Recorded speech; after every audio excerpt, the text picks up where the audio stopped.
Gamit na gamit yung pagkuha ng razor clam. Oh, alam ko, yan naman nasasabihin nyo. Pero hindi ganun, guys. Alam nyo ba itong video na to ni Papa? Sa camera niya tong galing. Kaya hindi nyo pa to napapanood. At dahil nga nag-e-enjoy ako sa panonood ng mga ganito at gusto ko rin ma-enjoy nyo, gusto ko naman mapakita sa inyo paano kami behind the scene na hindi ako yung nagsasalita, wala akong reaction. So, ito yung mga pinagagagawa namin nung nangunguha kami ng razor clam. Kasi sobra talagang saya, guys. Kahit ako nga gusto ko bumalik ng June kasi hanggang June nga lang yung kuhanan nito. Para makahabot tayo ng pagkuha nito kasi may season lang yan, hanggang June lang pwede manguha. Kapag lumakpas ka dun sa takdang panahon nila ay meron ng penalty, lalo na kung mag-high tide na sa gabi, hindi na rin kayo pwede manguha. So sinasabi ko lang sa inyo, naghigpit na po ang Japan ngayon. Starting April lang po pwede manguha hanggang June. Pag lumakpas po kayo dun ay meron na pong penalty na pinapatupad. At depende sa lugar, guys, kasi meron mga nag-PM sa akin na mga taga-Japan nga na hanggang 1 kilo na lang daw po yung pwedeng makuha. Yes po, yun po yung may mga area na wala pong bayad, wala pong entrance fee, kasi ibig sabihin ay hindi po yung tinataniman ng mga ganito. Dito sa mga area na pinuputahan namin, ito po ay may entrance at 500 yen per head yearly. Kaya kahit gaano kadami yung makuha mo ay okay na okay lang po. Tapos may limit size nga lang po, kaya hindi kami talaga nag-uuwi ng maliliit. Yung iba talaga nag-uuwi, pero syempre kapag gusto nating mapadami pa yan, lalaki pa sila, dadami pa sila, kailangan talaga natin ay i-release yung mga katulad ng mga maliliit. Even sa mga nagtatalangka, guys, yung mga nangunguha ng mga talangka, hindi kami pwede manguha kung wala kami lisensya. And then yung mga nangunguha ng mga shell na may mga egg, even yung mga salmon na may itlog, hindi po yan hinuhuli, nire-release po yan para makapagpadami pa po sila. Even yung mga lobster, guys, once na may itlog po yan ay hindi po yan inuuwi, nire-release po yan. Mga puset na itlog, hindi po nila yan na hinuhuli. Hinahayaan po nila na yan na mapisak at maging panibagong puset. Tapos may mga nagsasuggest nga sa akin na bakit daw pagka nag-high tide ay umuuwi na kami at pwede pa naman daw manguha. Actually, guys, kapag mataas na kasi yung tubig, pinagbabawal na rin po yun. May limit lang din po. Kasi alam nyo kung bakit, ang gobyerno kasi nila dito ang naaabala kapag once na merong aksidenteng nagaganap. Syempre, hindi maiwasan, guys, kapag tumataas yung tubig, nagkakaroon ng alon dyan. Minsan, pag malakas ang hangin, mas malakas ang alon. Actually, nung last week lang, meron nga nabalitaan na may isang nawawala.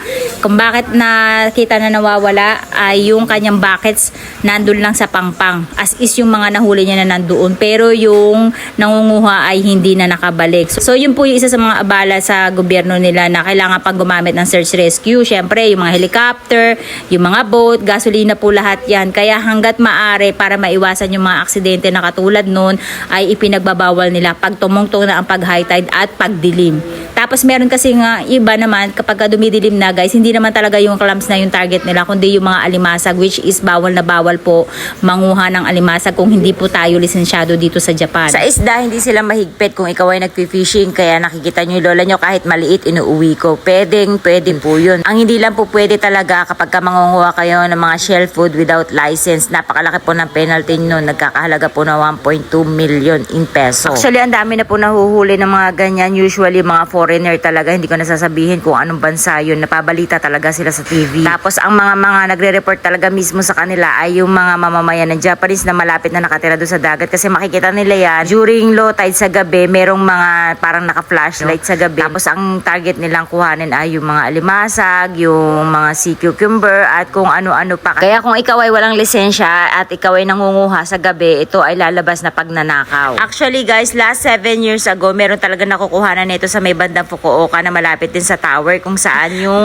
ilalim ng bridge ng highway doon ay libre lang po ang entrance at napakadami po talagang tulya, wala po talaga siyang entrance. Ang nangyari, guys, doon kami nangunguha dati ng tulya, no, timba-timba man ang makuha mo ay okay lang. Ang problema, guys, wala ka na makukuha ngayon doon. Mula nung nagkaroon ng bagyo na matindi na after bagyo na yun, may gumuhong bundok and then connected kasi siya sa mountain. So yung kanal na nagdudugtong doon papunta sa dagat ay umabot doon yung putik na gumuho galing sa bundok. Kaya natabunan lahat ng mga clams. Kaya ngayon, kapag pumupunta kami doon lately, wala talaga kaming makuha. Dahil halos lahat ay namatay na yung mga tulya na nandoon dahil nga napakakapal ng putik na umagos nun doon. At nung pumunta nga kami noon after nung bagyo na yun para manguha, guys, sobrang baho para talaga may patay na hayop. Napakalawak ng area na yun. At pagdating naman sa parking, ang poproblemahin mo kasi wala kang mapaparkingan. Siguro, guys, kung meron man babalik ng mga clams ngayon doon, ay baka bibilang talaga ng ilang taon. Kasi ang sabi ng asawa, tinataniman lang daw yun. And then hanggang sa kaya dumami ng dumami yung mga clams kasi since malawak yung area ay madaling dumami yung mga clams. Kaya kumbaga dumami man ng tao, hindi basta-basta mauubos yung clams. At that time pag nangunguha kami may limit. Kinukuha lang din namin ay yung malalaki. Nung unang punta namin doon, first time namin nangunguha nun, maliliit lang talaga yung kinukuha namin kasi hindi ko alam na may mas malalaki pa doon. And then nung naging bihasa na yung lola nyo, syempre ano na tayo, hustler na tayo. Araw-araw kami nagpupunta doon dahil malapit lang kami ng dati kami taga Fukuoka. Ay malalaki na lang talaga yung kinukuha namin. And then kabisado na namin ni Papa kung saan yung area na malalaki, yun yung mas malapit na doon sa mismong dagat. Kasi pag naglo-low tide talagang sagad na sagad yung tubig doon na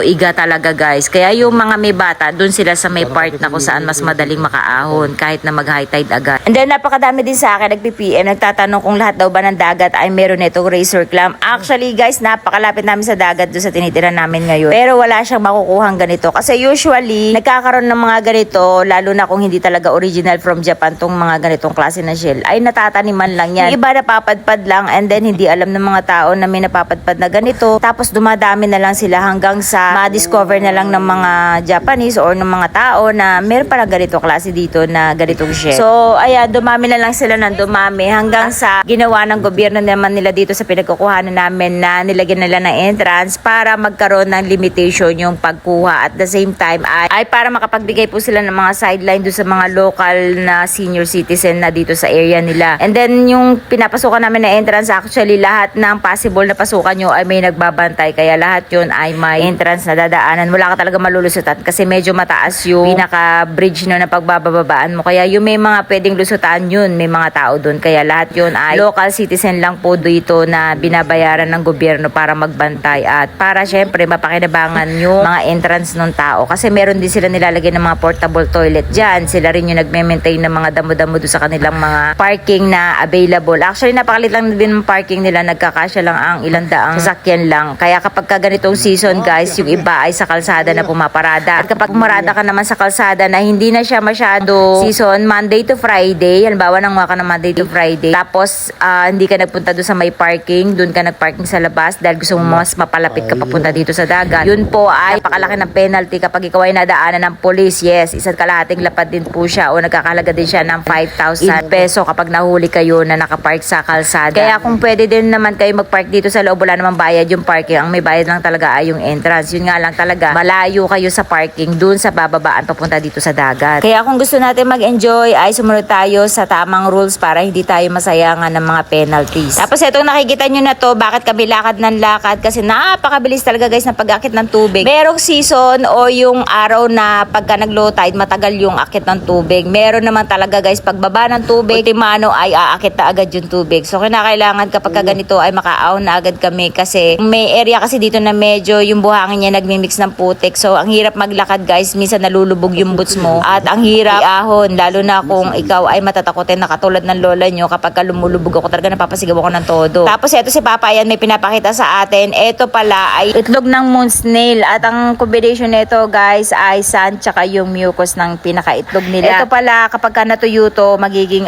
siya ulit, magiging buhangin kasi nga siya, yung itlog lang siya na snail. Pero pagka ito ay nasa tubig, ito ay magiging snail, moon snail na tinatawag nila. Kung makakita na kayo guys nung tulya o yung mga shell na may mga butas, ito po yung tirador nun. Kaya dito sa Japan guys, kapag ka may mga rescuer o yung mga volunteer na nangunguha talaga nito sa dagat kasi napakalakas nitong dumami at hinuhuli nila to para patuyuin at hindi na buhayin kasi nga ang mga tulya ang mas mahalaga sa kanila dahil napakalakas nilang kumain ng mga shell food na binubutasan nila. Nagre-release sila ng matitinding chemical na siya magpapalambot ng mga shell para mas madali nilang mabutas, makain yung mga nasa loob ng shell. Tapos marami nagtatanong sa akin palagi kapag ina-upload ko to kung ano to ba yung nilalagay namin na kulay puti. Ulit-ulit ko po sinasabi yun po ay asin at ito yung pinaka-idol natin dito sa Pilipinas. Yung pong asin na yun ay super dry po siya kaya kahit napakaliit ng butas ng ketchup natin na bote ay malalaglag siya kasi bihira tayo makakita ng ganitong klaseng asin. Dito sa Japan guys kasi napakadami nilang klase ng asin. Meron parang mamasa-masa, meron din silang rock salt pero usually kadalasan ay yung Himalayan salt. Tapos meron din mga nabibili na asin na para naman ginagamit sa mga feng shui. Yun yung nakikita nyo na parang shape siya ng triangle na nilalagay din sa mga bawat sulok ng bahay. Iba pa po yung asin na yun. Kasi nga po mas madali siyang buuin at the same time ay nagdidikit-dikit siya tapos hinihintay nilang matunaw and then yun yung pang retouch nila, pantanggal malas daw. So dito nagtataka kayo ba't this time kasama namin si Ate Akari. Actually, lagi namin siya iniiwan doon kaila Ate Tati. Kaya lang that time ay parang hindi niya bet na maglaro. Tapos napilit ko rin siya, sabi ko tara mag-vlog tayo. Yun nga lang guys, pagbaba namin ng sasakyan, naalala ko na hindi ko nga pala siya nadala ng sapatos o ng boots. Tapos kahit sinelas wala kaming dala at hindi na rin ako nakabili kasi hindi kami pwede lumabas ng parking. Gawa ng magkakaubusan ng parking at baka wala na kami maparkingan sa kalsada na kami makapag-park. Mahirap na baka mahuli tayo ng pulis. Kaya kung mapapansin nyo, nakatapak lang si Ate Akari. Tapos sinabihan ko na dyan na mag-jacket na makapal kasi medyo malamig yung hangin. Dahil bago kami pupunta talaga sa ganito, sinecheck ko na muna yung temperatura at yung klima. Pero nakita ko nga na napakalamig. Sabi ko mag-jacket siya ng makapal. Tapos hindi siya naniniwala sa akin at ayaw niya mag-jacket talaga dahil nga naiinitan daw siya. Kaya nung oras na to guys, medyo lumalakas yung hangin,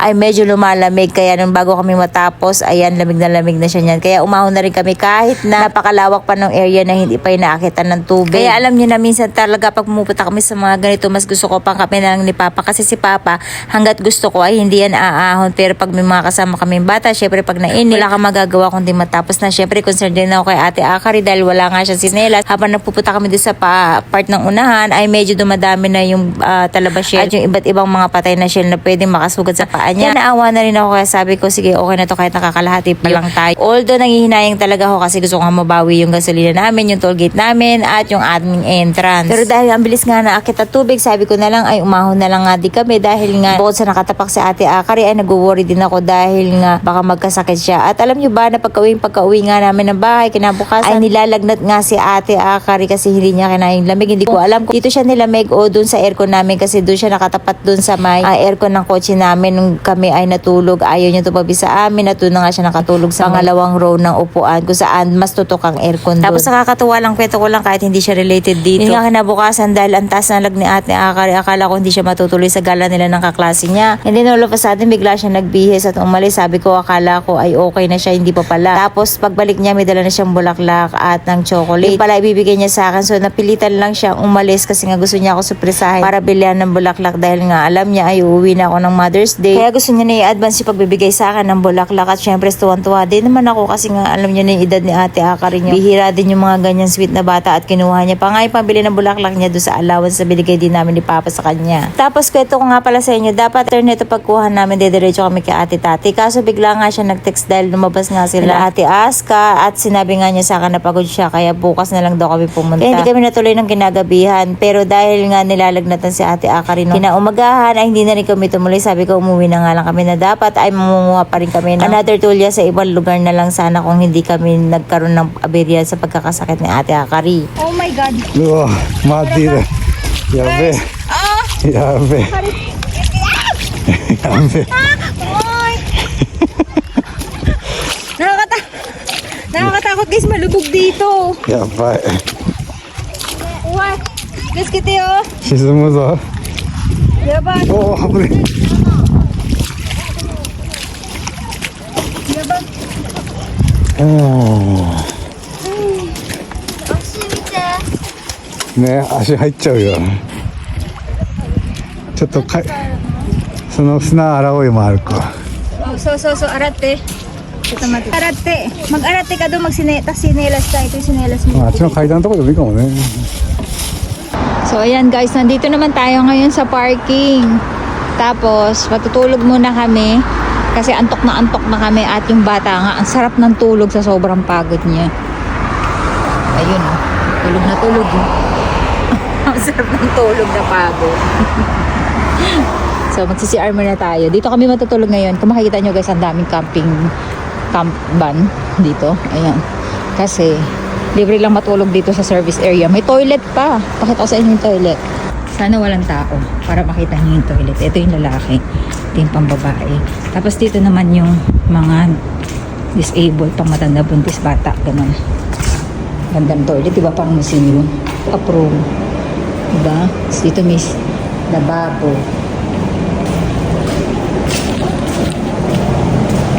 Tapos dito mga CR. Tapos may map guide dito. Ito pala yung mga CR. Ayan, ito yung western, hindi yung Japanese style na toilet. So, ganyan. Tapos pakita ko sa inyo yung pang mga bata. Ayan, kung saan siya magsisindi. Ganyan yung itsura. Diba? Tapos mag-changing kayo. Kasi ganyan. Madaming sinabi. Madaming sinabi, diba? Ayan guys, matutulog na yung lola nyo. Sobrang pagod tayo today's video. Wala nang makeup yung lola nyo. Ayan, kasi nag-11 na tayo. Tapos ayan nga guys, pagkagising namin ng umaga, dumiretso kagad kami ng Ichiran Ramen. Ito yung pinakamasarap na ramen dito sa Japan. Kapag pumunta kayo, itry nyo to. And then alam nyo ba, ang mga bata dito hanggang grade 6 ay libre. Yes, hindi po nyo kailangan bayaran yung pambata. Pagka tumungtong na siya ng first year high school, ay hindi na siya libre. O diba, at kahit pa paano nakatipid kayo kasi magkano rin yan, 900 yen din yung isa niyang tasa.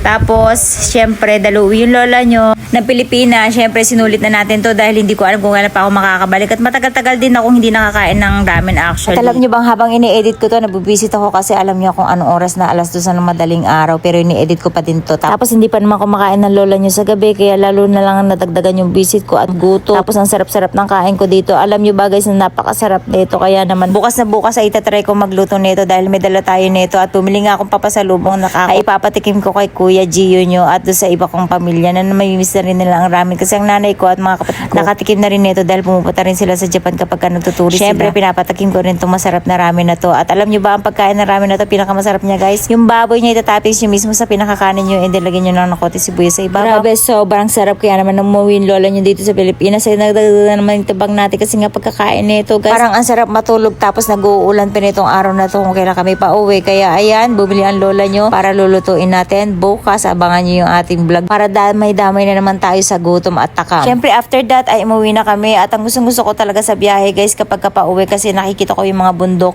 Ang ibig sabihin niya ay malapit na kami doon sa amin. Alam niya na kapag mga probinsya talagang gusto ko. And then ang gusto ko sa mga ganitong klaseng bundok guys kapag after ng ulan makikita nyo parang may lalabas na mga dad sa ibabaw ng bundok. Kung familiar kayo guys sa mga palabas ng Ghibli, kung napanood nyo na yung Princess Mononoke, parang ganito yung scene nun nung lumabas yung god doon na para siyang usan na higante. So panoorin nyo na lang yun guys. So tignan nyo, na-promote ko pa yung mga favorite kong anime na Ghibli. So ayan guys, abangan nyo na lang yung mga susunod natin na video. At alam nyo ba na napalabas din na lola nyo kay Kuya Kim kung saan ayan dami mong alam. Kaya panoorin nyo rin po yung ating video doon. Although nasingit lang yung lola nyo doon at makapapanood nyo yata siya yung full video niya doon mismo sa YouTube channel. Ang pangalan ng account yata nila ay yung GMA Public Affair o yun. O, hindi ko masyado matanda. Basta hanapin nyo na lang. Tapos type nyo na lang Tikhang kasi yun yata yung pangalan niya sa Pilipinas.